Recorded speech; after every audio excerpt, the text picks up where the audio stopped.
Terima kasih, berjumpa lagi dengan Cerdas 3 Menit.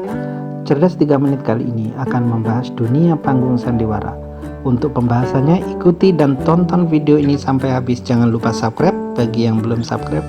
Yuk kita mulai pembahasannya.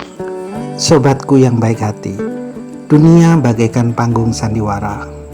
Kalau toh dunia kita gambarkan sebagai panggung sandiwara, maka yang terpenting adalah bukan peran apa yang kita peroleh, tapi bagaimana kita memerankan peran yang diberikan pada kita dan kita mampu memerankannya dengan sebaik mungkin. Sobatku yang baik hati, agar kita mampu menjalankan peran sebaik mungkin, tentunya kita harus selalu mendengarkan petunjuk dan arahan sutradara, supaya kita mampu menerjemahkan dan mengimplementasikan peran yang menjadi tanggung jawab kita. Sebaliknya, jika kita menjalankan peran kita semau-maunya sendiri, sehingga merusak skenario yang sudah ditentukan, sudah tentu hal ini akan merugikan diri kita serta seluruh kru yang terlibat dalam sandiwara tersebut.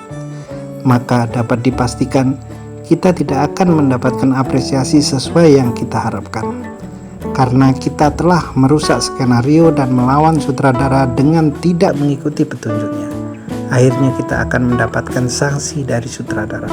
Sobatku yang baik hati, sama halnya dalam kehidupan, ada manusia yang berperan sebagai atasan, sebagai bawahan, sebagai suami, sebagai istri, sebagai anak, dan seterusnya.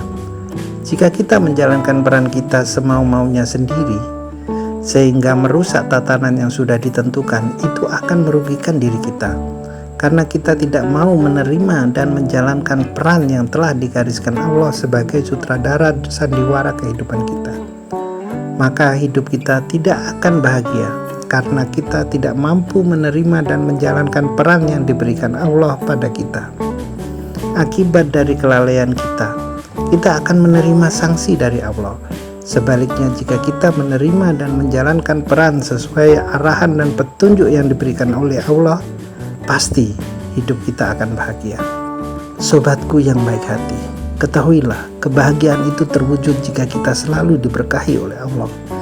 Meskipun rezeki kita sedikit, jika kita diberkahi Allah, maka kita merasa lebih dari cukup. Sebaliknya, bila rezeki kita melimpah dan tidak diberkahi Allah, pastilah kita merasa kurang dan hidup menjadi was-was, cemas, dan tidak bahagia. Sobatku yang baik hati, sebagai gambaran, segelas air dapat melepaskan dahaga kita. Namun jika air melimpah tak terkendali, maka yang terjadi adalah bencana banjir ataupun tsunami. Api yang kecil dapat kita gunakan untuk keperluan sehari-hari, namun bila api menjadi besar dan tak terkendali, yang terjadi adalah bencana kebakaran. Sobatku yang baik hati, maka dari itu, agar kita selalu diberkahi Allah, kita harus beriman dan bertakwa. Karena dengan iman dan takwa di dalam diri kita akan tumbuh rasa syukur yang membuat kita lebih tenang dalam menjalani hidup sampai kita berpulang. Sobatku yang baik hati, insya Allah kita akan berpulang dalam kondisi husnul khotimah. Amin ya robbal alamin. Demikian Cerdas 3 Menit kali ini, semoga bermanfaat. Terima kasih.